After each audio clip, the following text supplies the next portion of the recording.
here with Lisa McInnes-Smith, and this is really exciting for me because I met you first, I think maybe in 1989. Yes. At a conference up on the Gold Coast, and here we are in 2016. Yeah. And I'm here with you again, and it's very exciting for me to just have this reacquaintance. And what you shared this morning about your journey, yes. your personal journey, and you were a motivational speaker. Yes. Big time motivational speaker. Well, I've become that. Yes, well. Yeah. And, you know, that's, am I a legend in my own lunchtime, you know? Yeah. How big am I really? Well, who knows, you know? I really just see myself as someone that shares heart to heart with people about real stuff, and that is my occupation. What a great job for a woman. It's a great job for a woman. It's the ideal job for a woman. Yeah, we I get paid to talk. Me too.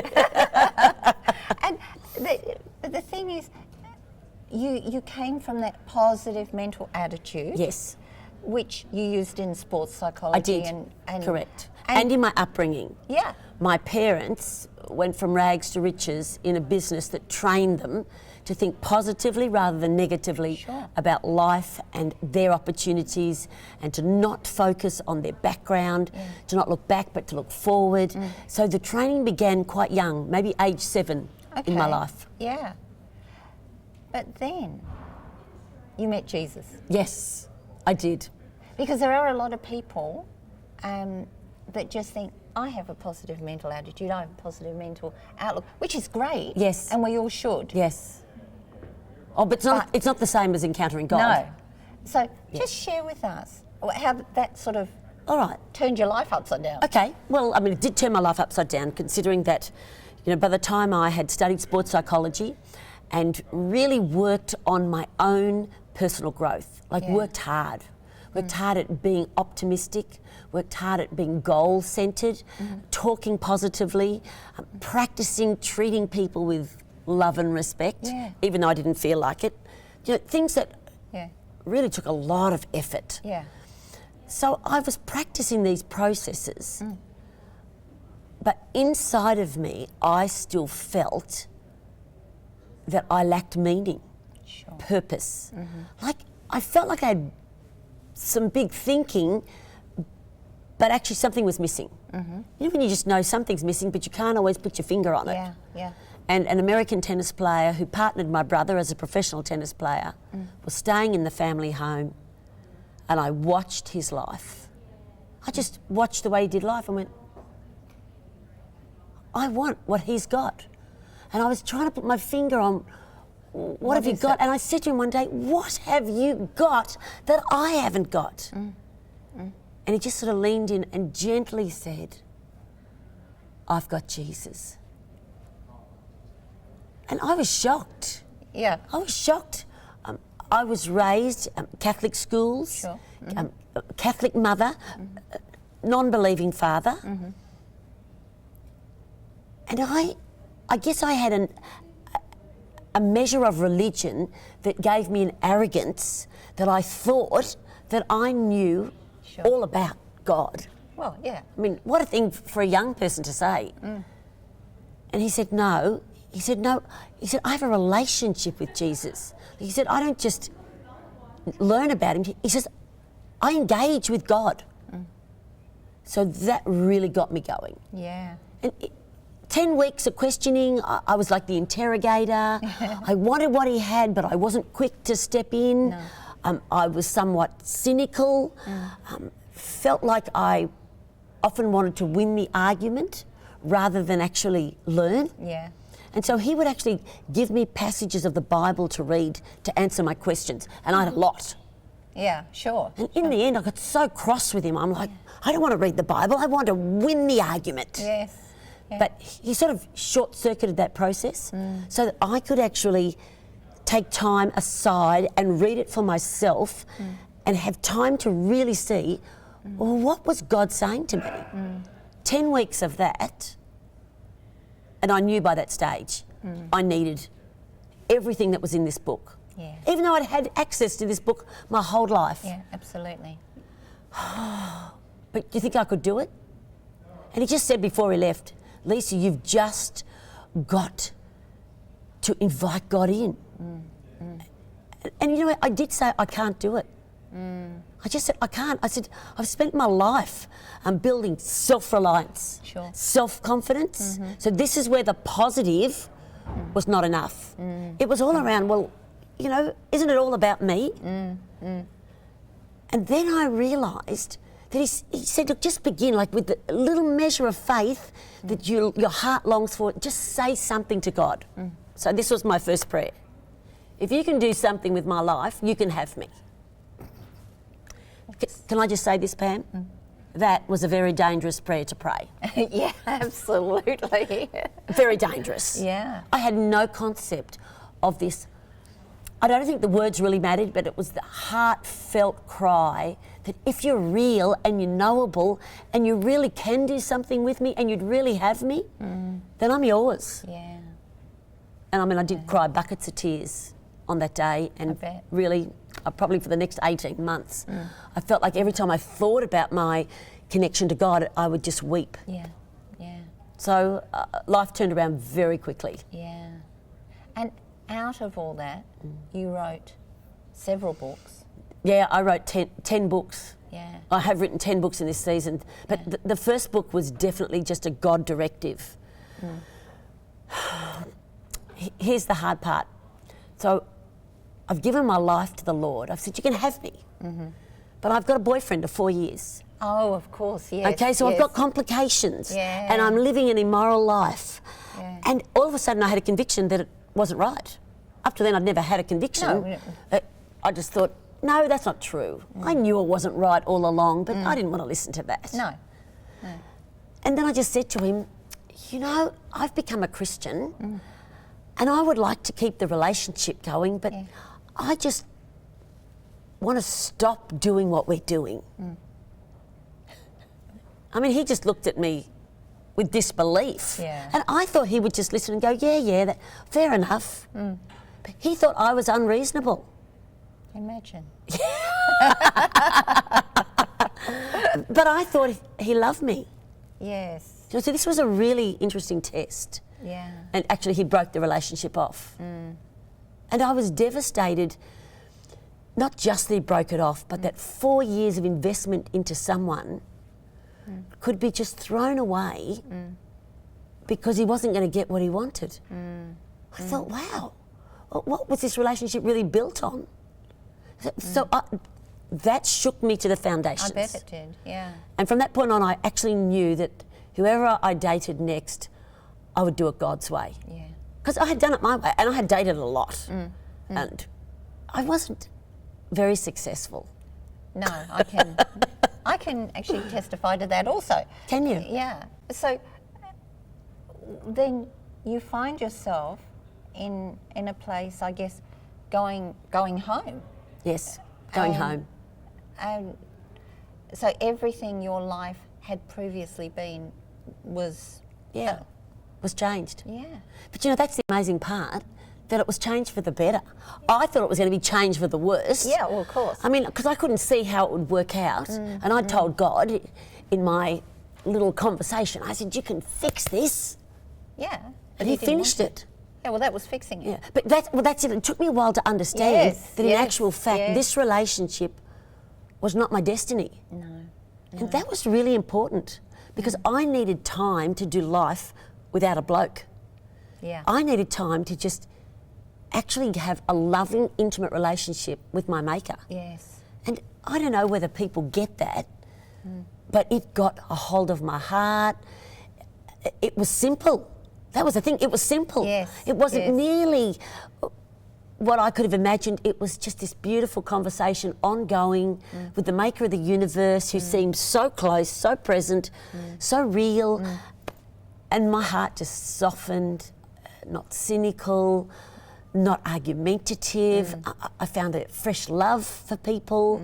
I was just less critical. Was less harsh.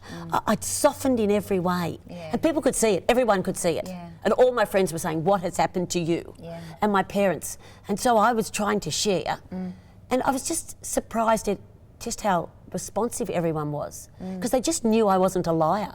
Do you know, I was someone that told the truth. Yeah, exactly. And I was just trying to tell them, this is the way my life has transformed, and they saw evidence of it, and many of them followed me into a relationship with the Lord. That's awesome, isn't it? It is. And that's the call. Yes. That's our destiny. Yes. And, you know, everything else is just icing on the cake. Yeah, it wasn't about me. That's the amazing part. Although I had all the benefits and I was being fully transformed, it was about my mother and my brothers and their friends and my girlfriends and their families. Like, it just was like a ripple effect. I was the one pebble in the pond and out it went. And I was blown away at how quickly God could touch all the surrounding lives. If anyone had the slightest inclination to lean in and listen to what was happening to my life, it was just as simple for them to embrace God as it was for me. Yeah,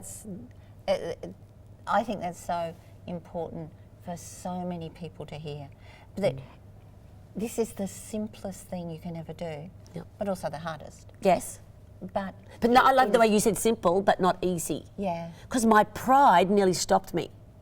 My pride, after the self-reliance, self-confidence, said, I can't do this because I've built my life on self. And here's this tennis player just telling me, come on, Lisa, just say it. Just try and give words to what your heart's longing for. And just with speaking the words, the transformation began. Yeah. Like, it was so straightforward. Yes, yes. But my ego had to get out of the way. Yeah. It was like there was a big chasm because of the ego. And I guess it doesn't matter where we come from, that can be true of each one of us. Yes. Because basically that's the thing that's common to man. Yeah. And we're going to come back and we're going to talk a little bit about some of the other facets that have really changed in your life. Okay. Okay. We're going to continue on with the subject of angels. And, you know, it's very, very interesting, this subject. A lot of people ask questions about this, but we're going to share some testimonies. But Adrian, why don't you kick it off with some revelation? You know, there is a revelatory angel, you know, we know from the book of Revelation and John's Revelation. But when we were in America, maybe a year, 2 years ago, we were doing some conferences on dream interpretation, the Divinity Code conference, and we were in Northern Carolina, and there were certain coloured lights that were caught up on camera. And then we moved to Wichita, Kansas, and in Wichita, Kansas, a young girl gave a testimony after we were speaking that there were coloured orbs following us around as we were ministering, and she said that there were angels in the meeting, and she was pointing to sitting on the ceiling fans in the meeting hall, and so she gave testimony to the fact that she was seeing angels as we were ministering. So what we were doing was we were ministering and interpreting. There's an actual photograph of me interpreting a dream with an orb above my head, and so revelatory angels give us the insight to understand what God's saying. So a week before that, it's caught on camera.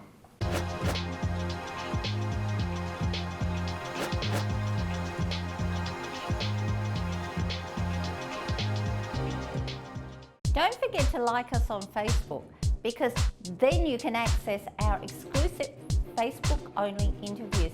These are excerpts from much larger interviews, some you've seen on television, but these are the bits you didn't see. And so don't miss out. Like us on Facebook today. We're back chatting with Lisa McInnes-Smith. And Lisa, when your life changed, Yes. you met the man of your dreams and married. I did. And life was perfect. No, life wasn't perfect. What a surprise. Life was life. Yes. And so that's been the inspiration for a lot of what you've developed, some of your material. Yes. And a lot of where your talks go to now. Yes, interestingly enough, you know, because I'm talking in my corporate presentations about personal and professional development. Yeah. Because really they go hand in hand. Of course. And we know that if you can teach people to do life well at home, then in actual fact, all of the things that they develop at home will come to work. You know, our work life is the overflow of our home life. Of course. So marriage is so instrumental, or relationship, just the word relationship, is so significant to how we do life, that talking about relationship and marriage examples is really important, I believe, in corporate life, because it takes people a long time to recover from divorce. Oh gosh, yes. The heartbreak, the sense of disappointment, the sense of failure. I mean, it goes on for a long time. So one of the things I want to do is help people to get the help they need as they go, and build the marriages they were meant to have. Yeah. You know, people sometimes think it's the success is in another person, but I'm trying to tell them, hey, why don't we spend 2 years of real concentrated effort on working, making this person that you are with right now the right person. And why don't you just have some faith to see what's going to happen? So I'm always going to talk about my own marriage. Of course, yeah. Not that marriages are the same. No. Your marriage and mine are quite different. Yeah, yeah. However, we do have some common issues. Of course, everyone has that commonality. Yes. And so my husband and I love him to bits. Yes. Great guy. We've been married 25 years.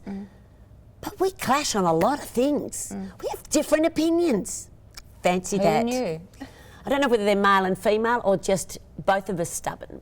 But nonetheless, one thing I have learnt, if you want to have a great marriage, you've got to work at it. Yeah. And you've got to get help. Because a lot of the time you cannot figure out the problems between you because there's wounds. We wound one another. And often the wounds aren't healed. No. And so when you talk about that topic again, it's like going straight into the wound. Yeah. And so instead of it just starting from a low scale, it actually the argument escalates really fast, and the pain really fast, and then the withdrawal, then the attack, all the things that we try and do to protect our hearts. I mean, it's no wonder God says, out of your heart flows all the issues of your life. Absolutely. I mean, I can see it. Yeah. And protect your heart with due diligence. Yes. Now that is a really good term for all of us. Yes. Are we doing due diligence? Because if our heart, which is our responsibility, isn't kept clean and forgiven, oh my goodness, we mess with other people's lives. Yeah, yeah. Particularly our family, the Yes. ones we love the most. Because it's the easiest, isn't it? Yeah. Well, it's easiest to hurt the people that are the kindest to you and who are going to be there. It's easiest to put them second because, work is so important and they're demanding things. But in actual fact, surely the truth is we must sow the best of us into them. Absolutely, absolutely. So the story of me writing books and developing, audio and video programs has been a God journey. It's like when I get a prompting to just try and explain something, well, then I might do a seminar on it. Like in this case, we did a seminar with couples. We called it Marriage Rules. It was at the time I was saying restaurants rule. And No, I said marriage rules. Yeah. Meaning marriage is awesome. Yeah. But marriage also has some rules to make it work. Yeah. So the audio program actually came out of me developing seminars with people in business talking about their relationships, both at home and at work. Yeah. And rarely have I found couples that don't need help. Like, we need help. We need help with the way we talk about usually one of these: finance, domestics, love life, or life philosophy. So it helps to have some agreement on some of those areas, but there's a good chance that you disagree on a lot of them. And that would come from really your childhood programming, your individual family dynamics. Yes. Yeah. Beautiful. And I talk about tribes. My tribe marries his tribe. Yeah. And all that I've learned in that tribe is carrying over. Yeah. So it's complicated. Yeah. And if I'm a person that's quick to apologise, and he came from a family that didn't apologise to one another publicly. So we've got to find a middle ground. Yes. Yes. And if I think that domestics should be shared out and everyone should do their share, but he thinks, no, there's certain roles that belong to me and certain roles that belong to him. I mean, these issues that take time to work through. Absolutely. So one of the things that I'm quick to point out, get help. Yeah. 3 words I need help should be coming out of our mouths on a regular basis about most areas where we struggle. Sure. Because some help doesn't need a professional counsellor. No. Counsellor, it needs a good friend Yeah. who will listen, not side with either partner, but listen and push the person back towards what's true, what's right. You know, I would say, do what's right and the feelings will follow. Yeah. Someone taught me that, don't know who, but man, it's been wise. Yes. Do what's right. Yeah. Yeah. And most of us actually do know what's right, Yeah. but we want to be right. Yes, yes. Because when one partner becomes more important than the other, well, in my sphere of influence, you know, then we're not one, are we? No. And the Bible says that we become one flesh. Yes. As a married couple. Yeah. So that means I'm not more important, you're not more important. No. We're one. Yes, and we're entwined. And I think this is a Yes. concept that took me a little while to get, that it was about him and me and Jesus together. It was like that, Yes, that that gold three-stranded cord. Yes, Yeah. we're bound together, and we're being bound together. And the closer that either of us moves towards Jesus in intimacy, the better our marriage got. Absolutely. And so both of us had to learn when we had problems, don't go first to one another. No. Go first to him yeah. and get a soft heart. You Yeah. know, like learn to cry out for help. So Yeah. I've learned this in most areas. When I talk to the Lord and say, look, I'm really sorry for the way I spoke to my husband and I didn't want to hurt him, but I'm not finding it easy to apologise. Once I have the conversation with him, whether out loud or silently, it's like my heart softens, and then it's easier for me to lean in towards my husband. Yeah. Do you know that? Because that's something the counsellors taught us. Of course, At yeah. all times, Yeah. no matter what you're doing, keep this vision of leaning in. Yeah. Lean towards him. Be for him. Yes. Yes. And remind him that we're on the one team. Yeah. Even though we have two totally different opinions, two is better than one. Yeah. And it's not just about his way and her way, it's about there is a higher way. Yes. And we need his opinion and we need hers, because together we're going to find Absolutely. the better way. Absolutely.